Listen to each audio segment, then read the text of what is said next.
everybody. Welcome to the UNLV web lecture series, the College of Education web lecture series. So we are discussing today burnout prevention in the midst of a pandemic, self-compassion, mindfulness, and other coping techniques. All right, so my name is Brett Gleason. I'm an assistant professor here at UNLV, and I'm the program coordinator of the Human Services program, and I'll turn it over to my esteemed colleague, Dr. Villar. Thank you, Dr. Gleason. Hi, everyone. I am Tam, assistant professor in residence and human services internship coordinator. I've been a licensed counselor with a specialty in mental health and addictions treatment in the state of Nevada for many years. And I have worked extensively with groups of clients on stress management and mindfulness training over the years. And my research interests have been in the area of health, wellness, and self-compassion, which are the components that we'll address in this webinar. So thank you everyone for coming here today and to join us. Okay. So as part of this presentation, a couple of learning objectives we have here. So first, we're going to define burnout. Many of you have probably heard of burnout before, but you might not know exactly what it's comprised of. We're going to investigate the signs and symptoms of burnout, and then we're going to consider the impacts of the COVID-19 pandemic. And we'll also look at the different frameworks for self-compassion, mindfulness, and intrapersonal regulation. And Dr. Gleason will discuss the next point. Yeah. So we'll talk about wellness as a burnout preventative, and we'll introduce a model of wellness called the Indivisible Self Wellness Model, or the ISWell for short. So we'll explore all of these concepts within that model. Yeah, and we'll also look at the map. You get to map your own wellness journey. And of course, at the end of the day, we'll open up the webinar to discussions and questions. Okay. There we go. Okay, so what is burnout?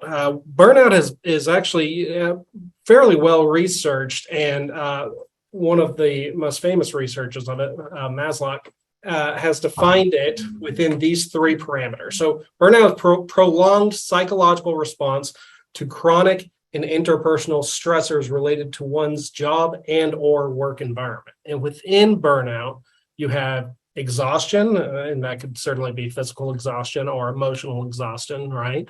Depersonalization and cynicism, and then as well as inefficacy. So believing that you're not holding up your end of the bargain or not being very efficient at your job. So within burnout, these kind of three areas are really prominent. So we'll kind of explore what that has looked like in the pandemic and how that impacts our various areas of wellness. And so we just made a quick little graphic for you here, as you can see, and just kind of showing some of the signs and symptoms of burnout. So I'll let Dr. Villar discuss. Yes, so burnout happens when the real or perceived negative aspects of work outweigh the positives. Right? Burnout can happen when monotony demands from employers, students' parents, heavy workload, and low pay, and lack of support, and we can go on with the list. When these things outweigh your passion for whatever the work that you do, whether that's teaching or supervising interns and so on. Burnout happens when work-life stressors are not properly or effectively addressed and or managed. So we may experience, in terms of burnout, we may experience exhaustion even when we're not doing much, we're not exerting much energy. Going through emails can be such a pain sometimes, right? When we're going through burnout, when we have burnout, we might get irritated easily. Some people may experience emotional outbursts. Some may feel resentful, angry, and hopeless. Negative thoughts can come up, right? Thoughts such as, what's the point? What's the point of doing more only to get the same results anyway, right? So these negative thoughts can become more frequent, more prevalent. And then for some people just may not feel any feelings, feel numb. Some people just space out and just go through the motion. So these experiences, emotional experiences, can really result in difficulty in doing your work effectively. Examples, you may make mistakes more often, forget about deadlines and ignoring emails, miss meetings, miss work, and so on. Yeah, absolutely. And I'd like to just point out real quick. So we were originally going to do this presentation back in April, but unfortunately got canceled. But really kind of fortunately, in the grand scheme of things, because then we got a September slot. And I think that actually works a lot better because when it comes to wellness, when it comes to burnout, it's so much more effective if you can be proactive in it instead of reactive, right? Oftentimes when we are at the end of the semester, at the end of a long academic year, the last thing we want to do is come listen to somebody talk about burnout or somebody come talk about wellness. So this, doing it in September at the beginning of the semester, our hope is that you're able to kind of take some of these things and apply them to your life now and kind of plan moving forward. So Dr. Villar already mentioned several things. So I'd just like to point out a couple of things of like the unhealthy coping mechanisms, right? A lot of us have unhealthy coping mechanisms, right? One of the things that we want to talk about today is kind of trying to change the way that you think about coping mechanisms, because coping mechanisms are coping for a reason, and they help us through burnout and to increase our wellness. I think the thing that we oftentimes feel guilty about is not being purposeful about those, right? So you might go home, long Monday. Actually, I think it was a professional development day, but you might go home at the end of today. You went to lectures all day and heard from folks, and watch 5 hours of Netflix, just binge watching Netflix. Obviously 5 hours, that's a lot, but you could be purposeful in that. And we'll talk about what that looks like and say, hey, I've earned myself to watch some Netflix tonight and just hang out and, catch up on my favorite shows. So we'll look at some of that.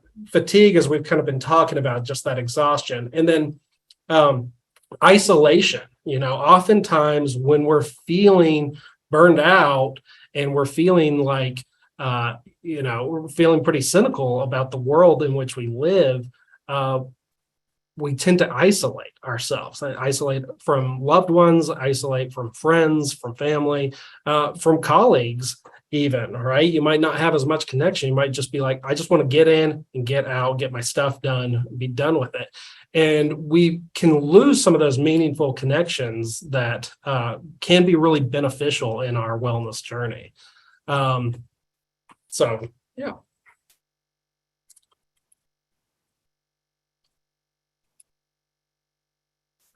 So a couple of the research is still very much out on the long-term impacts of the COVID-19 pandemic. And I know that people like to say that it's over, but we know that it's not completely over yet. Although it is nice to be able to get out again.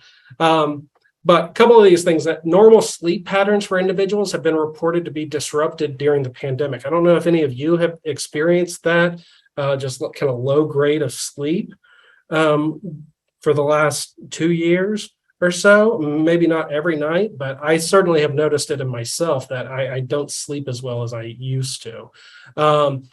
Lower income Americans have reported their jobs have been negatively impacted by the pandemic. That's from the APA in 2020. So if you remember, our essential workers, they were still going out there, or perhaps when it wasn't the safest time to be out there, and that had a negative impact on them, and on their view of work. Workers of all varieties have experienced turmoil in their daily routines. I certainly think that we've all been there with that, of having to go to online teaching suddenly. I traditionally teach more in-person classes, so having to take some of those in-person classes and apply it in an online setting, that was really difficult. And it was difficult because I also, as a professor, I like a lot of feedback, and I like a lot of, I get a lot of feedback from nonverbals, and those can be easily missed whenever you're teaching online. And then teachers, as we've seen nationwide, have been experiencing unprecedented burnout during the pandemic. There's been a lot of teachers that have decided to leave the profession over the last 2.5 years. And things have been made exceptionally hard. And so these are important impacts on burnout. And as the years go on, as studies develop, because it takes time to develop research, I think we'll continue to see some of these impacts even more so.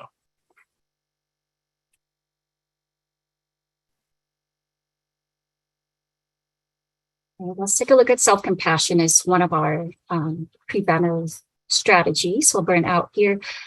Dr. Kristen Neff has done extensive research on self-compassion and developed a framework for conceptualizing self-compassion. So to understand self-compassion, maybe we can define compassion itself by itself first. As we know, compassion means having concern or having this conscious feeling for other people's sufferings or distress. Compassion, the word compassion literally means to suffer with or to feel with, I would say that.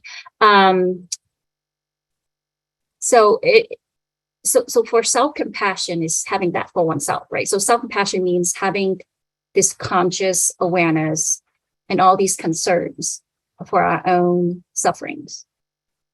So Dr. Neff and other researchers define self-compassion as the relationship one has with oneself in regards to self-kindness, and with others in regards to common humanity, in addition to mindful awareness of one's holistic existence.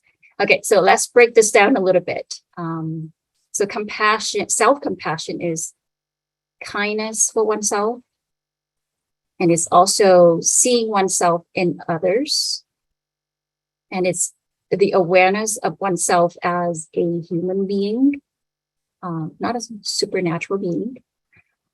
So Neff also explains self-compassion as an active, not a passive task that requires the practice of liberating oneself from self-criticism, accepting shortcomings as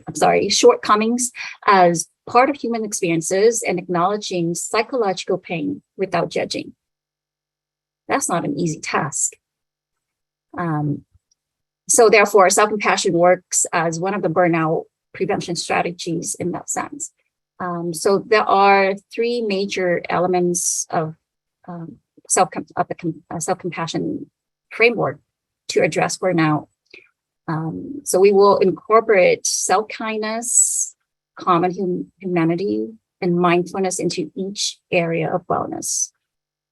Self-kindness is the opposite of self-judgment.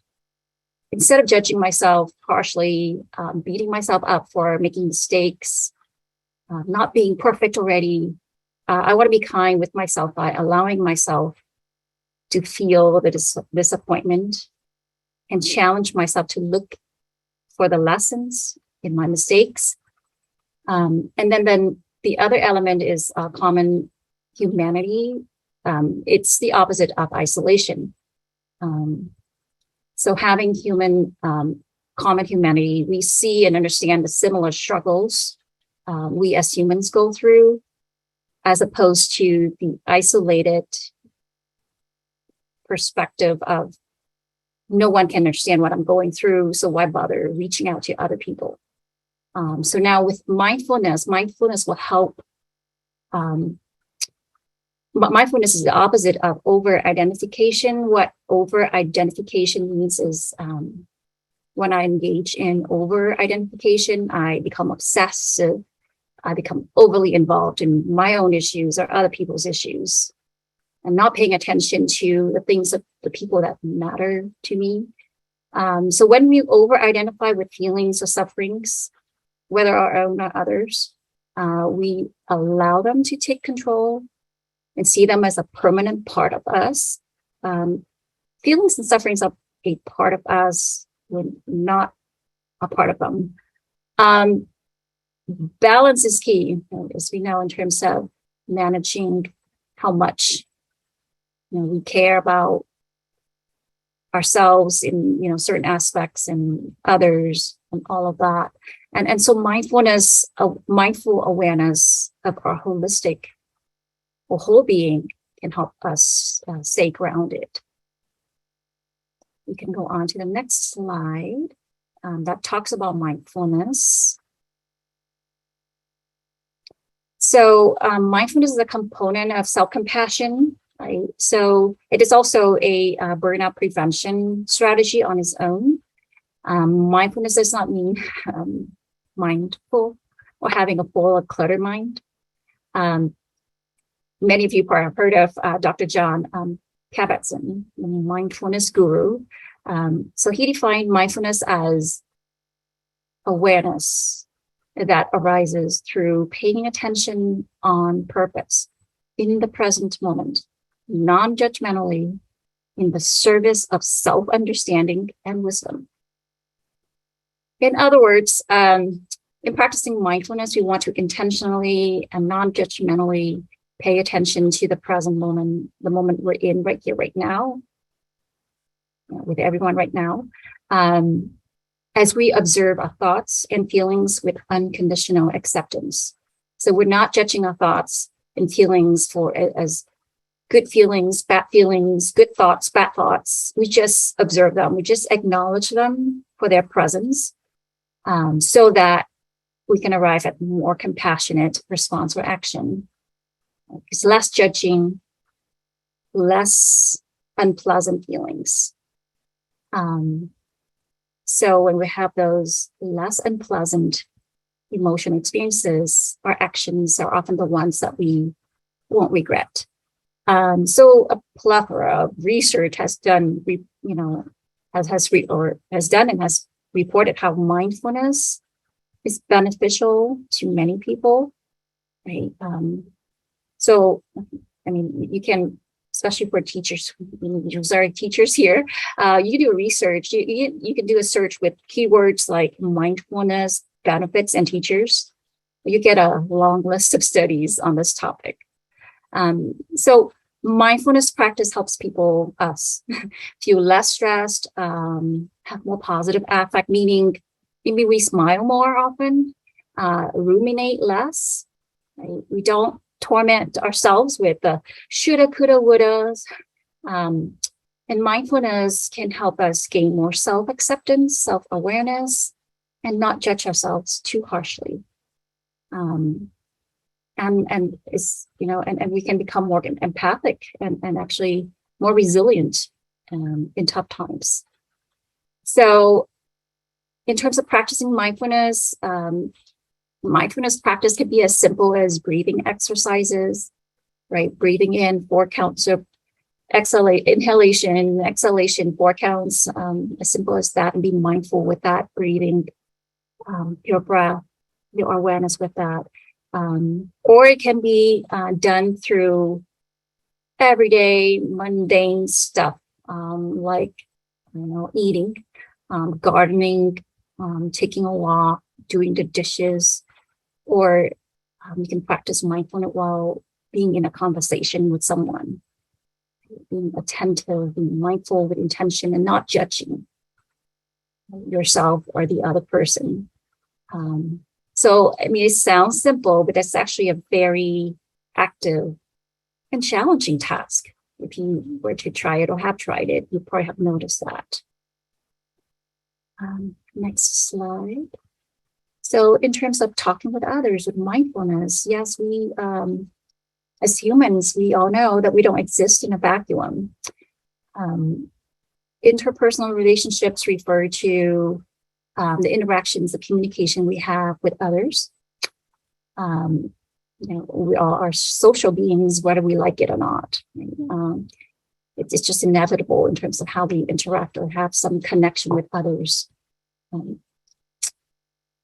Intrapersonal relationship, that refers to the relationship or the connection that we have with ourselves, how we know ourselves, how we think and feel about ourselves and treat ourselves. So our relationship with others, or our interpersonal relationships, can be affected by intrapersonal relationship and vice versa. So it's important to work on regulating these relationships to prevent burnout. So in managing interpersonal and intrapersonal communication and relationships, it requires that we pay attention to our own needs as well as other people's needs. And in the course of being mindful of these relationships, we want to be kind and assertive with ourselves and others. Another part of regulating these relationships is setting healthy boundaries with ourselves and others. Meaning we may need to say yes to our need to take some time for ourselves and decompress after a long day at work. Communicate that with loved ones or whoever that might need to support us in that moment. So sometimes, saying yes to oneself to just enjoy a good book or chat with a good friend or ask for help. Those are the yes boundaries. Or we may want to say yes to invitations, to other people's invitation to try something new that can help us heal and grow. And then there are the no's, right? We may need to say no to instant gratifications. We might need to say no to the mindless net surfing or Netflix binging, right? That Dr. Gleason mentioned earlier. So it's not just about saying no, but also about saying yes and vice versa. So regulating intrapersonal relationships certainly involves respecting our own as well as others' abilities, weaknesses, time, space, feelings, and so on.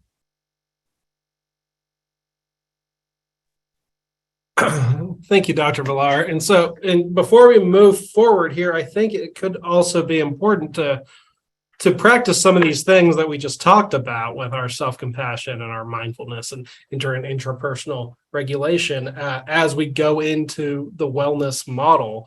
Because oftentimes I think that lectures like this, talking about all of the things that you could do or should do for your wellness, can trigger feelings of guilt in ourselves.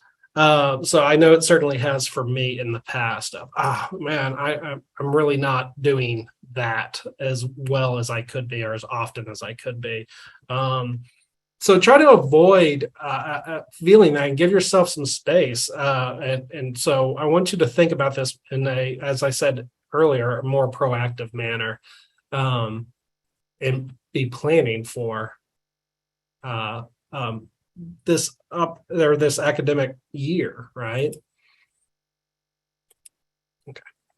So wellness as a burnout preventative, right? So we know that wellness is highly individualized and deeply personal, right? So what works for you might not work for me, or what works for me might not work for you, and vice versa. So I spent this last weekend, I spent yesterday watching a lot of football. I was really, really happy that pro football was back on. And I watched a lot of pro football. And that was a form of wellness for me. That was some leisure that I took part in. But that might not have been the case for any of you if you had also done the same. Football is something that I enjoy watching. That certainly doesn't mean that that's good wellness for everyone. So just understand that just because we talk about some of these things, you have to find what's right for you. We'll talk about physical wellness here in a little bit, right? That doesn't necessarily mean that everybody should be in a CrossFit club. That's not necessarily healthy for everybody. So understand that that it's highly individualized, and so you find what works for you, right? We know that experiencing burnout has a significant negative impact on an individual's personal wellness. So when we're experiencing burnout at work, we oftentimes take that burnout home with us, and we don't make the healthiest choices for ourselves, right? It's like, oh, I don't want to cook dinner tonight, so I'm just going to go pick something up real quick. Or I don't want to go to the gym. I don't want to go work out. So I'm just going to skip that. So understand that if you are experiencing burnout, that you kind of have to put double effort into this wellness aspect to try to limit that. And then we know that wellness interventions have shown a significant impact on specifically two of the areas we talked about with burnout: exhaustion and then feelings of inefficacy. All right. So by wellness interventions, I mean therapeutic interventions that wellness counselors have worked with individuals, but we're able to talk about some of these things or some of these aspects and what you can do for yourself at home in a proactive manner, right? So, okay. All right. So the indivisible self model of wellness. So I'm not going to give you the full history on this. I will say that the IS well is very well researched, right? It has been a long time coming. It's based off previous models, theoretical models, and then this is actually research based. So we have 5 areas of wellness, 5 large areas, and then within those areas are subcategories, right? So when you bring up the topic of wellness to most people, physical comes to top of mind, right? What is wellness? Well, it's taking care of yourself physically. So getting proper exercise and eating healthy, right? That is something that comes to mind for a lot of people. It can also trigger a lot of guilt for some people too. And so I want to point out that there are 4 other areas of wellness, and a lot of these things are stuff that you do on a weekly basis, maybe even a daily basis in some aspects. But by thinking of it as wellness and using that mindfulness piece that Dr. Villar was talking about, it can really kind of help build that up and thinking about it more proactively, right? So we have the physical self that consists of exercise and nutrition. And I'll break these down even further. Then we have the social self, which consists of friendship and love. So your friends, and then those of which you have a familial connection with, or a significant other, a spouse, family members, or people that you work with, colleagues that you get along with, or friends that are outside of work too, certainly. At the bottom there, you'll see creative self, and it consists of thinking, emotions, control, work as a form of wellness can be, and then positive humor, right? We also have the essential self, consisting of spirituality, not religiosity, right? Spirituality. It can be a form of religion for some people, but it's basically recognizing a universe or a world bigger than yourself and whatever capacity that might mean for you, as well as gender identity, cultural identity, and then self-care.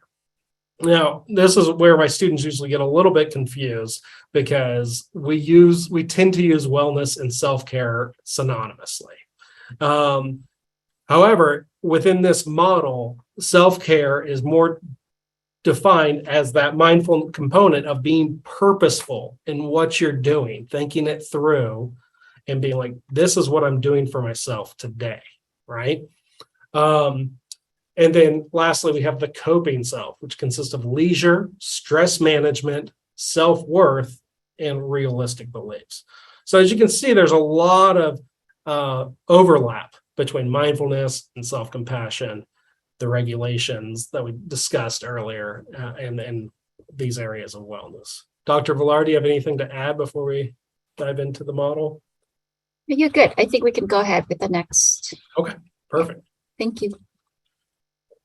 Okay, so we'll start off with what I already talked about that comes to the top of mind for most people is physical wellness, consisting of exercise and nutrition.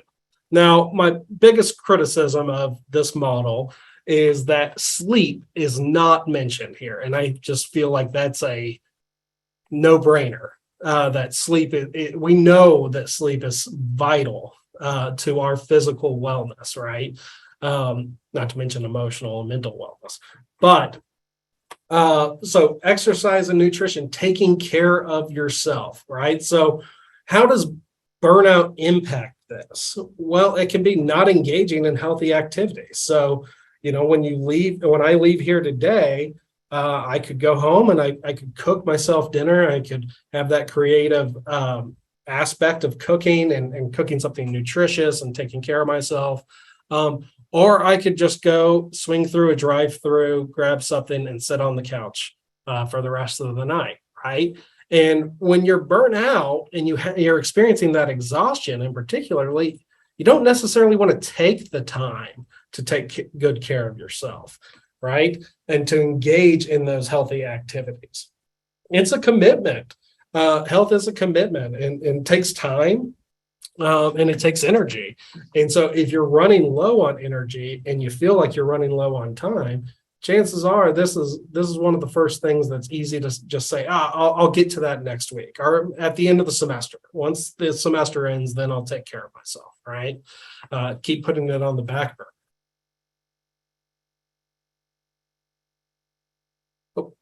Oh. Sorry. Yeah, if you could go back a little bit, Brett, so we can kind of my mouse is a little erratic today, so I apologize. No worries. So how does self-compassion have a role in this area of wellness, right? I need to backtrack a little bit in terms of, because sometimes people don't like, but maybe hesitant to practice self-compassion because they're thinking, so does that mean that I'll just excuse myself and just wallow in all that bad stuff and feel sorry for myself? That's not what self-compassion is. Self-compassion is not self-pity. Self-compassion is not overindulgence. So in this area of physical wellness, if you happen to miss your exercise or didn't achieve that goal that you set for yourself, like you wanted to run a mile, but you just got to half a mile that day. Self-compassion would ask that you be kind to yourself and not beat yourself up or berate yourself for missing or for not achieving what you set out to do. Because when we have this self-defeating thought, or actually more than one thought that can come up at times, right? And they can overwhelm you and get you feel defeated and not want to do anything. So it can backfire in terms of the harsh self-criticism. And then you end up doing, again, like I said, nothing pretty much and become immobilized. So, I mean, imagine if we were, would we perform better when we're nagged by our self-critics or when we are motivated by our inner coach, cheerful and encouraging and supportive, right? So in this sense, physical wellness, go easy on yourself, be kind to yourself, but not within limits where we're not going to indulge in, like, I'm just going to take, since I didn't achieve that, I'm just going to, excuse myself and or feel sorry for myself or just, or when we achieve a goal, physical goal, we start overindulging ourselves, right? Whether taking a week off, just being on a couch and start watching a whole bunch of, shows back to back. That's not self-compassion. So I just wanted to share that and point that out in terms of how self-compassion can work in this area of wellness. And of course, there's mindfulness involved in physical wellness. As I mentioned earlier regarding taking walks, right, or doing anything physical, gardening, you can incorporate mindfulness in what you do so you enjoy it more, right? Enjoy the moment you're doing something so it would not feel like it's a job or task or something that you have to do. But with mindfulness, you would enjoy it more, and be mindful of what you can do in that moment. And you listen to your body as you're being more mindful, right? We're not going to overexert ourselves. Like, for example, after a long day working with second graders, and you just set this goal to want to run a mile right after that, your body will not listening to your body with mindfulness. That's not helpful, as we know. And then in terms of how do you incorporate, how do we regulate the intrapersonal aspect of our being into this area? There's that, when we set goals, physical fitness, for example, especially with physical fitness, it might not be helpful for us to compare ourselves to others, right? Everyone has their own limits, has their own goals. So one thing I would, often remind myself is, let's not compare. Compare can lead to despair. So in that sense, have that boundary for myself and respect everybody's pace and abilities. We can go on to the next. There we go. Okay. So social wellness, right? So spending time with loved ones as well as friends, and being purposeful in that, right? So as I mentioned earlier, that love is kind of comprised of those that you have a commitment to, a familial commitment to, while friends are not necessarily a familial commitment, but people that you enjoy and treasure spending time with, right? So when you're burned out, oftentimes we can just kind of isolate and shut ourselves off from the world. And we can oftentimes do this in an attempt to recuperate, which I do believe that spending some time alone can be beneficial to people, but oftentimes we'll do this and not just isolate from anyone and take the whole weekend. I'm just going to sit here under a blanket watching old reruns of, whatever TV show you want to fill in right there, right? So that can absolutely impact you. Or burnout can impact you in that manner, right? So if you're experiencing that cynicism, then you might not want to be around people. You might, especially as teachers, you've been around students all day, you've been around other teachers, administrators, and you might just be like, I don't want to spend time with anyone. And that's okay on occasion, absolutely okay on occasion. But what you don't want to do is you don't want to cut yourself off from the rest of the world. There are people out there that care about you, that want to spend time with you. And you should also, know what you're up for. Speaking of those boundaries that we mentioned in the last section, right? Having boundaries for yourself and not pushing yourself and being like, okay, well, I'm going to force myself to go out tonight. So understanding that.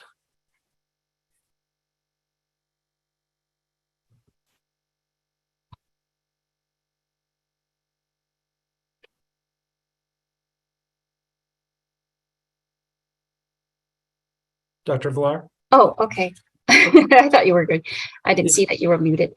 So yeah, to add to or reiterate what Dr. Gleason said is when we go through tough times in our lives, whether, traumatic events, losses, failures, and so on, it's not unnatural for us to think or feel that we're alone in our suffering, that no one can understand what we go through. The thing is there's that common humanity. We are conditioned as humans to experience and share these human conditions so that we can grow and thrive. We all experience suffering to differing degrees. So, we might not be together with other people or the people we want to be with at times when we're going through tough times, but it does not mean that we are alone in our suffering. So being mindful of our human condition can help us accept ourselves, be less critical of ourselves and others, and become more inclined to allow others to connect with us. So, in our social relationships, it's okay. It's okay to set kind and assertive boundaries or limits with ourselves and others. We learn when to say yes to the get-togethers with our coworkers, when to say no, for example. So, and it's okay. The communication can be a part of interpersonal communication. Can be a part of this connection and reconnection with people that can really foster our resilience. Absolutely. Thank you. So, creative wellness, right? So this consists of 5 different subcategories. We have thinking, we have emotions, control, positive humor, and work, right? So this seems like a very wide array of items, and it certainly is. But finding finding wellness in these different aspects, right? So thinking, what does thinking within the creative wellness look like for you? Well, it looks, could be different for different people. I'll use myself as an example in my family that we play Wordle. We jumped on that craze, and we've been playing it every morning, and we kind of compete, friendly competition, but it kind of gets my brain flowing in the morning. So I sit there, I drink my coffee, and I play my Wordle, and kind of helps me get going, right? Emotions and expressing those emotions in a healthy and appropriate manner, right? Things happen at work. Things happen in our lives that are upsetting to us, and we need to be able to express how we feel about that in an appropriate way. Not necessarily not to take it out on others, but to be able to have that outlet, right? And so that could be, talking about it, venting for a period of time with a friend or a close friend or someone, just allowing that kind of pressure valve there, right? Control, paying attention to the things that you can control. There's so many things in the teaching field and in education that we can't control.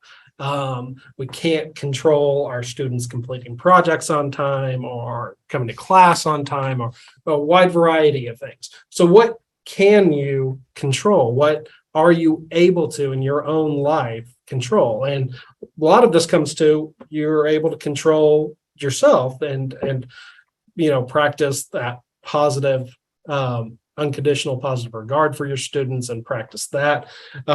You're able to control taking care of yourself and getting some peace and quiet at the end of the day. Positive humor, right? I've worked in a variety of mental health facilities during my career, and I have noticed one big thing is gallows humor tends to be popular, and that can be a pressure relief, a release or valve release for some folks. But positive humor is more not necessarily looking at. I'm not saying all of your comedy's got to be clean comedy, but not putting others down and not being self-deprecating in your humor, because I think that can often be the our go-to is self-deprecating humor. I'll laugh at myself and then it's okay, right? So being careful with that, and then work, taking pride in your work. Right. There is some benefit. There is a certain form of wellness of whenever you complete a big task, being able to pat yourself on the back and say, hey, I came through that okay. That turned out all right. So what does burnout, how does burnout impact this? Well, you can lose your motivation to create, right? You can lose that motivation to be an active part in this creative process, and not wanting to do a thinking exercise, or not wanting to properly express your emotions, and instead going to the bar and just having a big night. So lack of motivation to create is what burnout can do. It goes right back to that fatigue aspect that we talked about earlier, right?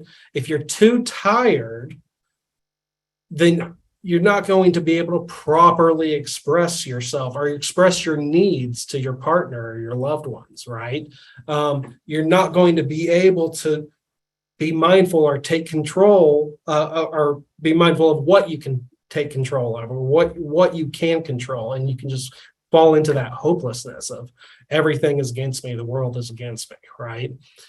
So just being aware of that impact that burnout can have on this part of your wellness. Creativity is such an important part of your wellness. I know that this was something that was really missing for me during the pandemic, and to not open to my personal life up too much, but one of the things that I kind of told myself in the midst of 2021 was, hey, if once I feel safe again, and once I'm vaccinated and feel all right again, I'm going to take an improv class. I've always liked improv comedy, and I did. I signed up for it, and it's been wonderful. It's been this great outlet of creativity for me to just go up there and just play for a couple hours every 2 weeks or so. So what is it for you? Think about what you liked whenever you were younger. Did you used to play guitar? Did you play the piano? Did you draw or do art? Another thing that a lot of people lose track of or don't think of as a creative wellness piece, and so therefore they oftentimes won't do it purposefully, but cooking is an excellent form of creative wellness. Just getting in there, it's we're in Vegas, so it's still 90 degrees outside and will be for quite some time, but come November, December, when it's a little chillier outside, I'll start making chili again, and I love making chili. It's one of my favorite things to do, and I just get in there, and it's a fun activity for me. So think about what you could do for your own creative outlet, right? So now, I'll pass it over to Dr. Villar. You're good, but okay, I'll just add quickly to this in regards to self-compassion, mindfulness, and interpersonal regulation. So when our creative wellness is not at its peak, self-compassion can be that loving, gentle yet firm parent, right? So that self-compassion aspect can of us, when we try to practice that, it will challenge us to look at our abilities and strengths. Like, what are my strengths? What am I good at? To motivate you to rediscover or discover a hobby or learn a new skill. So in finding your way back to creativity, it's important to take a non-judgmental stance to be able to learn or relearn, to try and try again.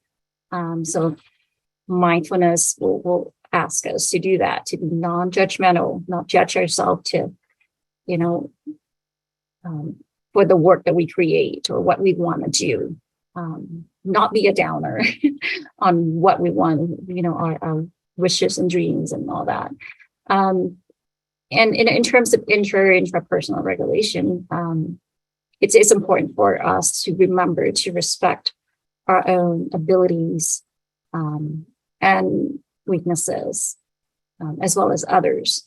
One of the things that we can do with creative wellness in relation to others is that when we share our abilities with others, that can possibly help reinforce our self-concept and maybe regain self-confidence.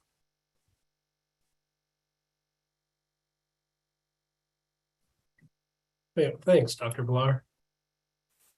Okay, then we have essential wellness, right? This consists of 4 subcategories: spirituality, self-care, cultural identity, and gender identity. So what does it look like, right? So I already mentioned with spirituality, that doesn't necessarily mean a specific religion, although it might for you, right? But it's not saying like, oh, you have to go to church. That's not necessarily wellness for everybody. So think about, what does spirituality mean for you, right? Maybe that does consist of going to temple or going to church or going to a mosque and spending time in those communities. It could also be getting out in nature and recognizing the universe is larger than yourself, stargazing, going camping, going for a hike, just recognizing that it's not, it's so much bigger than just us out there, because oftentimes we can feel kind of this crushing pressure from the world,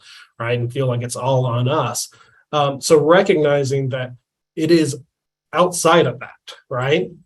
The self-care, I talked about that a little bit too, and how it distinguishes itself within this model.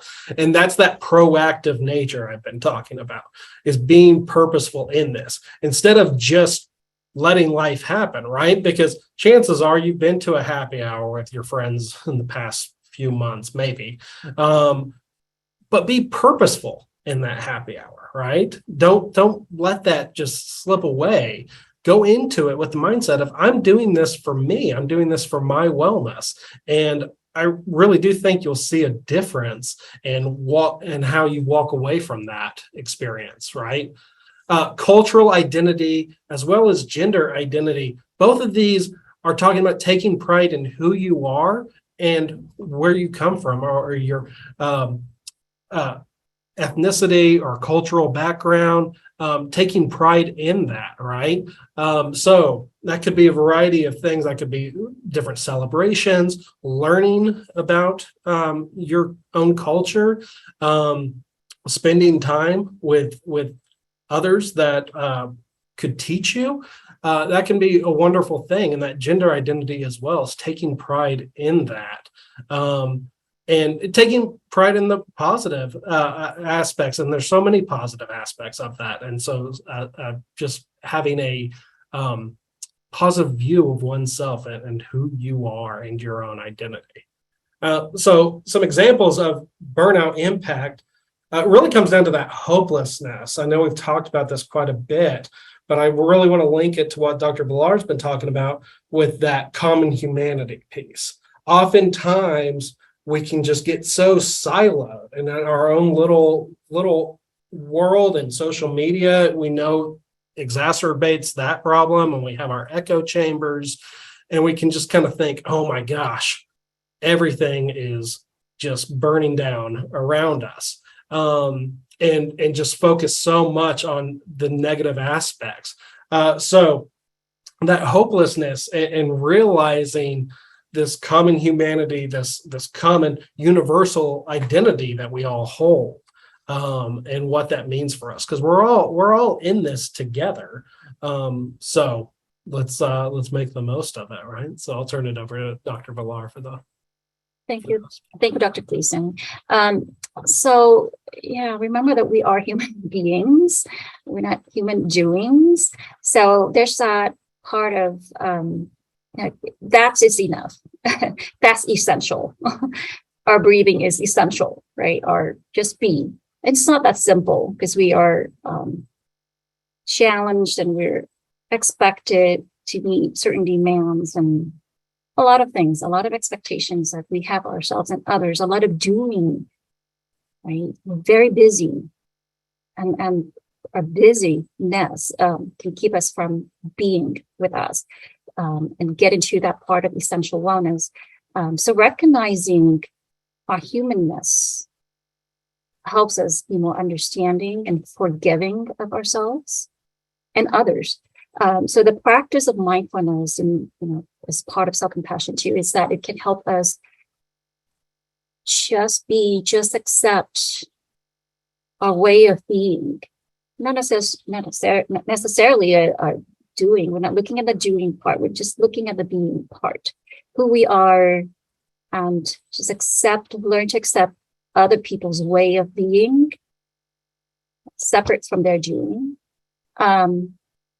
And in moments of mindfulness, which is when we take a bit of time to turn inward, listen to our needs, our current state of mind where we are, looking at our immediate needs and what we can do to meet our immediate needs. So by just being, again, it's not easy to do. It takes practice. It's just being. Eventually, with more practice of just being accepting and non-judgmental towards oneself, we can arrive at inner peace. And then this inner peace can be achieved through essential wellness here.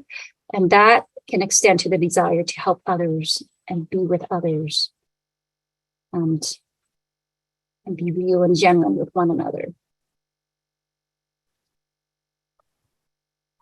Thanks, Dr. Villar.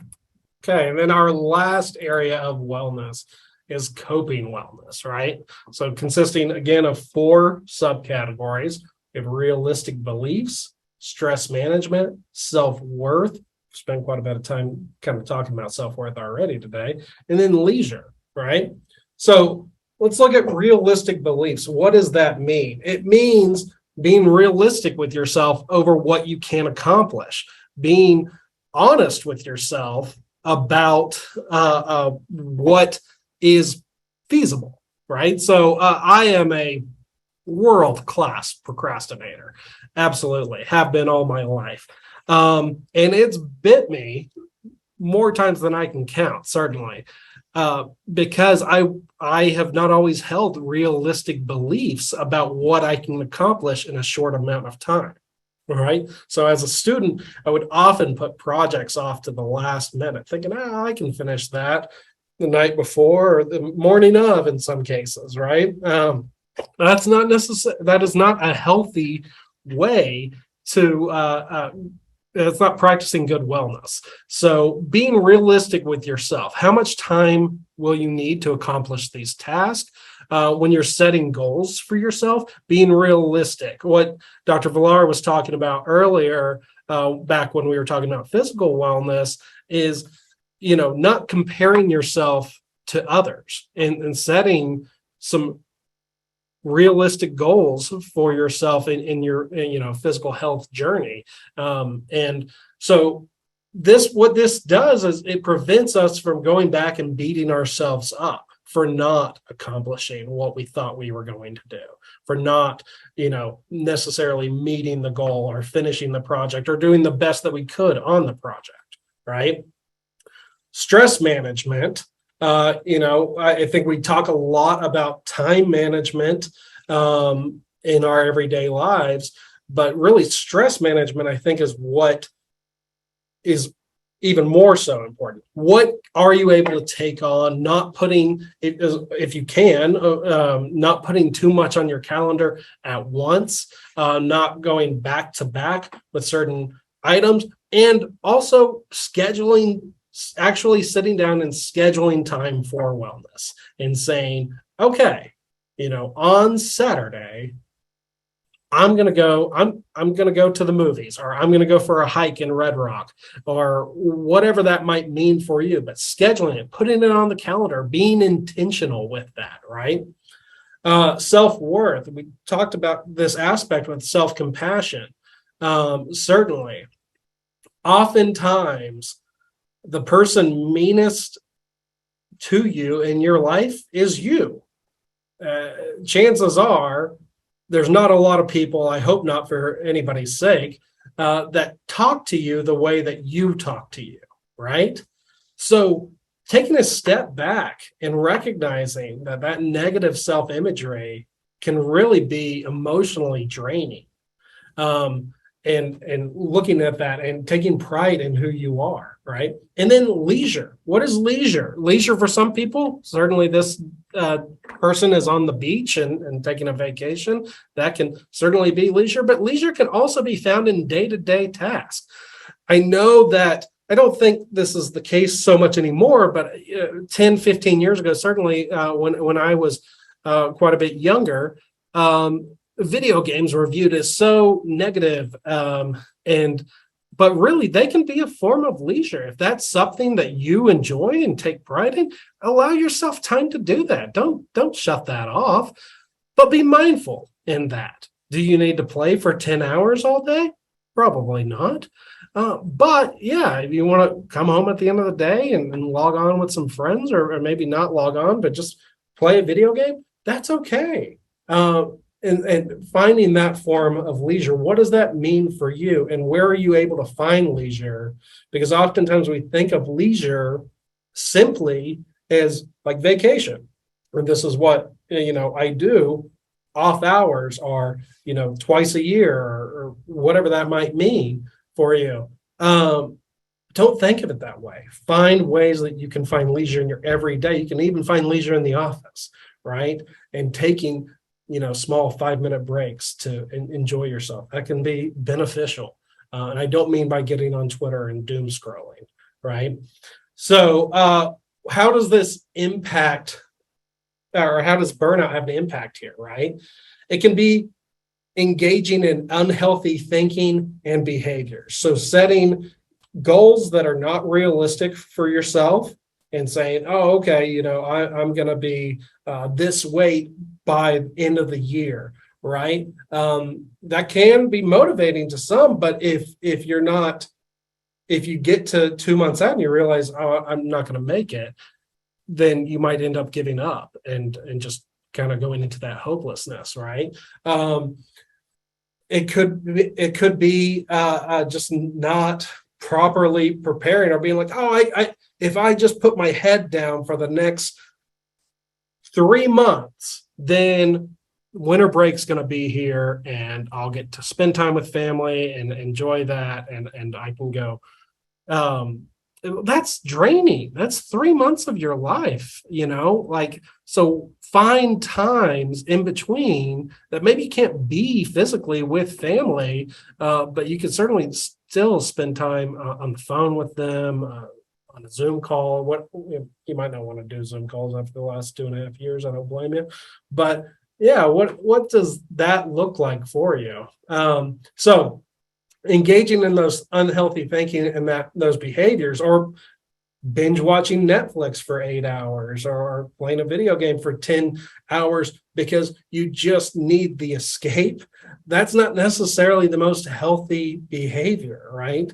Moderation is key here. So, okay, I'm going to give myself an hour and a half, play this video game with some friends real quick, and then I'm going to call it a night and get to an early bedtime and get some sleep and get, proper 7.5, 8 hours sleep for myself. So, okay, Dr. Villar.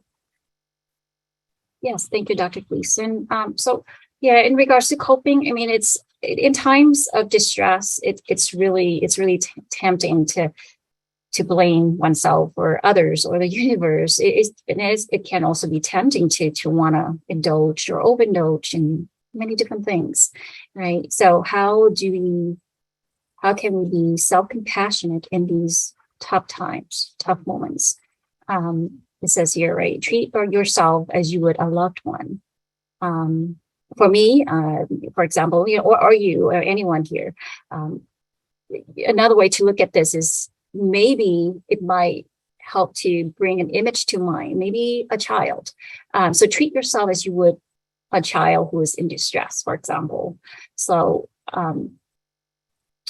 the child in distress would be less stressed if we treat this child with great respect, gentleness, and support within boundaries. Right? Within boundaries, instead of giving in to this child, to overindulge this child, or to neglect this child. We would not do that to ourselves when we think of self-compassion, right? Now, with mindfulness practice, again, mindfulness practice is about unconditional acceptance. And in terms of coping with feelings and thoughts, mindfulness would ask that we accept our thoughts and feelings unconditionally. I know it's not easy to just sit down and sit with discomfort.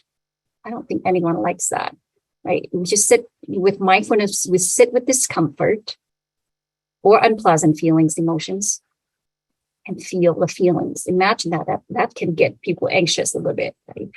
But that's what mindfulness is to give yourself the permission to feel, to be.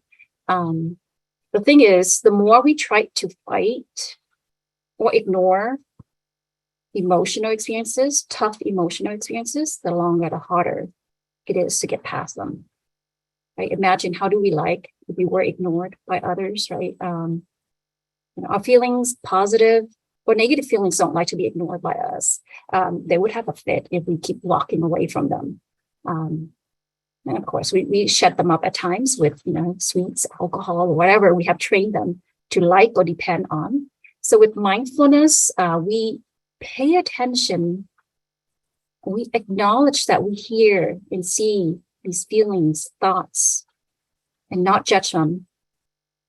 They will quiet down. In regards to interpersonal regulation, it's important to set boundaries with ourselves and how we manage stress or distress. And that's a coping strategy.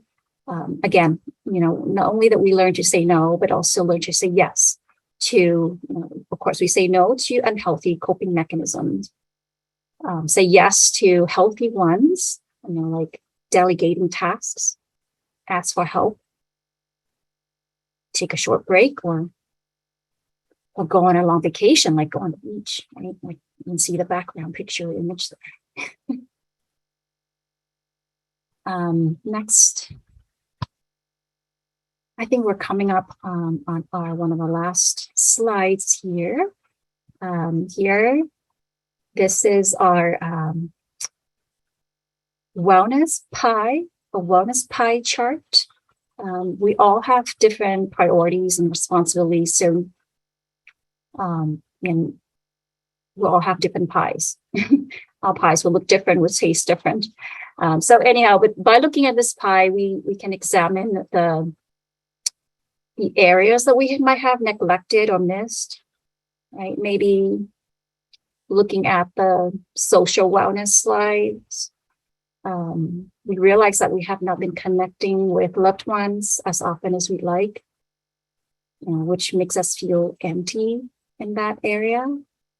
Or maybe we have not tapped into our creative wellness, and that's why we're feeling kind of unmotivated. Or maybe we haven't taken care of our physical wellness that we've been feeling kind of blah. So using this pie, this chart, you can ask yourself, you can use it as a personal inventory and ask yourself, how is my wellness? How is my physical wellness today? How's my coping wellness? How's my essential wellness? So this is the chart. Maybe that you don't have to, of course not. This chart can be used as a daily, weekly, monthly personal inventory. What do you think? So I do an activity in my class with my students whenever I go over wellness with them, and I challenge them to practice at least one area of wellness at least once a week, right? So let me just, if I could, go back here real quick so that everybody can kind of see the model again. Right? So I challenge them to look at that. So maybe you're an individual and that you are in the gym every single day and great for you. Or maybe you get together with friends every single weekend, and that's really meaningful to you. That's great. That's wonderful. I'm certainly not saying to stop that. I am asking you to be purposeful in that, but I'm asking you to look at some of these other aspects that, as Dr. Villar said, might have been neglected. So what does that mean for you? And giving yourself some permission for that, right? As I mentioned earlier, like I really felt with during the pandemic that I was really kind of missing out on this creative piece of me, right? I get to teach my class, and I certainly have a lot of fun with that, and can have my own creativity in that. But even then, I have a chapter that I'm teaching about, and we have a topic and everything, and so finding other outlets can be really beneficial. So, okay, let me go back forward here. So as you're thinking about your wellness plan and thinking about your semester and the academic term, what's important to you and what areas are missing or what areas need some building up? Okay. Before we dive into questions, real quick, I do want to mention that the next web lecture series for the College of Ed is going to be Wednesday, October 19th, starting at 4 p.m. Finding and evaluating inclusive resources for school classrooms and libraries. There's a QR code for you there. I'll leave it up for a second just in case people want to scan that. Just for anybody, if you would like to ask us a question, not via here, you want to send us an email, we would love to hear from you. Please do so. This is a topic that myself and Dr. Villar are very passionate about. We have been talking about, working on these two aspects of self-compassion and wellness for quite a while. So we were really grateful for the opportunity to be able to do this together. So we have a question here. How do you draw the line between pushing yourself to the next level and not torturing yourself? How do you distinguish the two? I would say it's that's when that mindfulness piece really comes in handy of, having those realistic beliefs and having those goals without them being too lofty of goals, being realistic and self-compassionate with yourself. So pay attention to, I don't know what exact area of wellness you're referring to, but I'm going to take it as physical with that not torturing yourself piece. So listening to your body, being present, being mindful of that. Are you pushing yourself too much? You just spent full day with, as Dr. Villar said, a bunch of second graders and go out to run a mile, and at the half mile mark, you feeling winded. Listen to that and pull up. So I think that's for you to answer as far as pushing yourself to the next level and not torturing yourself. If it starts feeling like torture, it feels mean or it feels belittling or berating, I think you've gone too far, right? So if you lose that self-kindness piece, I think you've gone too far. Dr. Villar, you have anything to add on that? Yeah, I would say remember the signs and symptoms that we went over earlier. So watch out for the signs. Like, am I starting to resent myself or others? Am I starting to feel exhausted? That normal. So those signs and symptoms can help. Can be the I wouldn't say red flags, but hopefully not to that. We don't wait until they become too prominent, too debilitating. Right. This last slide, this is mine and Dr. Villar's email addresses. If there's a question that maybe you're like, I don't really want to ask that with this many people, with 100 other people here, that's fine. Shoot us an email. We're happy to engage in all sorts of discussion and conversation.